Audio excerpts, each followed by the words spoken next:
7h41, bon réveil à tous. L'invité du jour. Bonjour Arnaud Rousseau. Bonjour. Vous êtes le nouveau président de la FNSEA, le premier syndicat agricole de France. On va parler de la guerre des prix. Vous êtes inquiet pour les agriculteurs, un prix un peu en tenaille entre distributeurs et industriels. Mais d'abord quand même un mot sur ce qui s'est passé cette nuit dans l'Hérault et le Gard. Des orages de grêle. Certains viticulteurs disent avoir tout perdu en 15 minutes.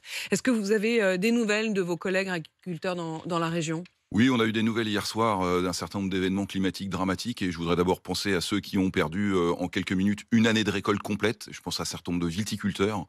Une grande partie de l'Hérault, une partie du Gard. On attend encore des informations ce matin, mais d'une manière générale, ça repose la question évidemment des aléas climatiques, de la couverture assurantielle et au moment où on est, du soutien qu'on doit apporter très rapidement à ceux qui ont tout perdu. De l'accompagnement et notamment de la question de l'accompagnement qu'apportera l'État. On verra ça effectivement dans les prochains jours. Venons-en à ce qui vous amène, ces renégociations, la rouverture de négociations. C'est ce que demandent les distributeurs, Leclerc, Super U, Auchan. Ils disent, voilà, les prix des matières premières ont baissé. On voudrait se remettre à la table des négos avec les industriels de l'agroalimentaire. Bercy dit, oui, il faut que tout le monde se remette autour de la table, que ça permette de faire baisser les prix. Mais vous, les agriculteurs, vous redoutez cette réouverture des négociations ? En tous les cas, ce qu'on refuse, très clairement, c'est de retomber dans la guerre des prix que nous avons subie pendant 10 ans et qui a conduit à de la perte de valeur, de la déflation. Et il n'y a pas une entreprise, quelle qu'elle soit, qui peut pendant 10 ans voir ses prix baisser. Ça a conduit, entre autres, ça n'est pas la seule raison, mais ça a conduit à perdre près de 100 000 agriculteurs, 25% d'éleveurs. Et ce que nous avons obtenu avec les lois Egalim nous a aujourd'hui conforté dans la création de valeur au niveau de l'exploitation avec la non-négociabilité de la matière première agricole. C'est-à-dire qu'il faut bien comprendre, il y a 3 parties dans cette négociation des prix. Il y a d'abord au début de la chaîne l'agriculteur, en effet. Ensuite, il y a l'industriel qui transforme le produit agricole qui est la matière première. Et puis à la fin de la chaîne, il y a le distributeur. Jusqu'alors, souvent, celui qui trinquait, c'était l'agriculteur à qui on achetait de plus en plus bas et qui se retrouvait véritablement le couteau sous la gorge. La loi a imposé désormais que les industriels et la distribution ne vous achètent jamais à perte. C'est fini ça n'existe plus. Vous êtes protégés, pourquoi vous êtes inquiets alors ? On n'est pas complètement protégé. Aujourd'hui, ce que prévoit la loi, c'est ce qu'on appelle la marche avant, la construction des prix en marche avant. C'est-à-dire qu'à partir de coûts de production interprofessionnels reconnus, on puisse construire ces prix. La réalité, c'est que dans un certain nombre de domaines, et je pense notamment à la viande bovine, on n'y est pas encore complètement. Ce que vos auditeurs doivent savoir, c'est qu'il y a 400 000 fermes à peu près en France, 17 000 entreprises de l'agroalimentaire et 4 à 5 centrales d'achat en fonction de comment on regarde les choses. Donc c'est un entonnoir. Exactement. Nous, ce qu'on dit, c'est que d'un côté, on a des consommateurs qui nous disent on a de plus en plus de mal à se nourrir. Et on est obligé de faire des coupes. Et ça nous pose un problème, nous, en tant que producteurs agricoles. De l'autre côté, on a des agriculteurs qui, et c'est connu, ont un certain nombre de difficultés à pouvoir faire vivre leurs entreprises. Il y a un jeu classique entre la grande distribution et l'industrie agroalimentaire de les marges ne sont pas chez moi mais chez vous, c'est pas vrai, c'est le contraire. Nous, ce qu'on dit, c'est que on a intérêt à remettre un peu de responsabilité pour faire en sorte, qu'on conserve notre souveraineté française agricole, c'est-à-dire notre capacité à continuer à produire en France des produits de qualité et faire en sorte qu'on ne détruise pas de valeur pour ne pas voir des fermes disparaître. Sauf qu'il y a quand même un problème de décalage. La tonne de blé est au plus bas depuis 2 ans. Pour autant, quand on est dans les rayons, le prix des pâtes, il n'est pas redescendu. Il n'est pas redescendu, alors pour plusieurs raisons. L'une, c'est qu'on récolte du blé une fois par an, que les pâtes que vous avez en rayon en ce moment sont des pâtes qui ont souvent été fabriquées il y a quelques années. Et puis, disons-le, il y a aussi parfois un peu de report de marge qui sont opérés. De la part de qui ? Du distributeur ? De la part du distributeur, mais voilà, il peut y avoir des choses classiques. Ça a été le cas sur vos huiles d'ailleurs. Hein. Oui, vous l'aviez dit la semaine dernière, parce qu'il faut le dire, en plus d'être agriculteur, vous présidez le conseil d'administration d'une des plus grandes marques d'huile, Le Sieur, Puget, Isieux 4. Et là, vous aviez dit, nous, on les vend désormais moins cher, mais on ne voit pas le prix baisser dans les rayons. J'avais d'ailleurs posé la question à Dominique Schelcher de Super U. Oui, c'est ce qu'on a observé. Alors moi, encore une fois, je comprends qu'il puisse y avoir un peu de délai, mais il y a un petit jeu. Moi, ce que je voudrais, c'est plutôt appeler à la responsabilité des acteurs. On a besoin de continuer à fournir une alimentation de qualité aux consommateurs français. On a besoin de le faire à un prix abordable.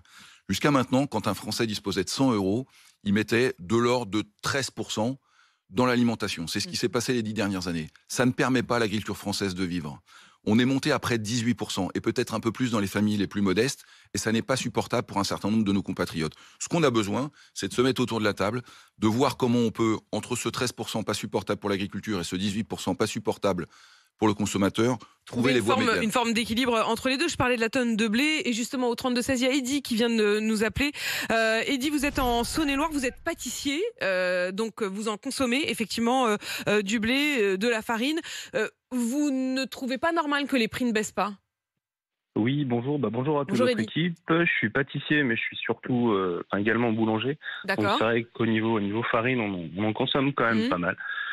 Après, moi, je suis pas spécialement. Au niveau des prix, c'est sûr on entend beaucoup parler de baisse de prix dans les grandes surfaces où ils ont directement répercuté les hausses au fur et à mesure. Comme vous avez pu souvent le relayer avec des hausses allant jusqu'à 20%, même si on est plus autour de 15%.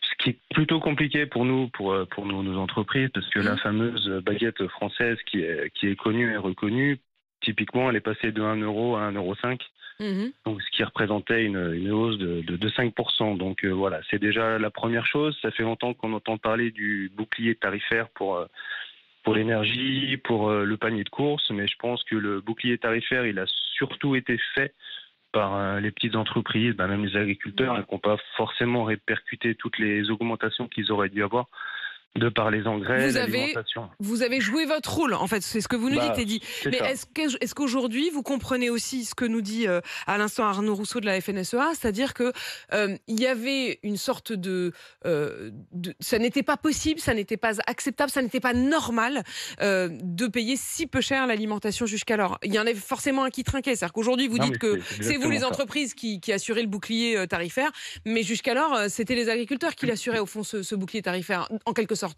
Non, mais c'est exactement ça. Et puis d'ailleurs, on est chacun, je pense, d'un bout et l'autre de la chaîne. Et le problème, il est peut-être, comme votre invité le disait, au milieu de la chaîne. Pourquoi est-ce que le blé est à 220 € la tonne et que nous, on continue à payer le kilo de farine encore 50% plus cher qu'il y a un an? Vous continuez en effet à le payer au prix d'avant. Parce que vous nous dites sur les pâtes, ça je veux bien comprendre, Arnaud Rousseau, les pâtes, elles ont été peut-être fabriquées il y a un an.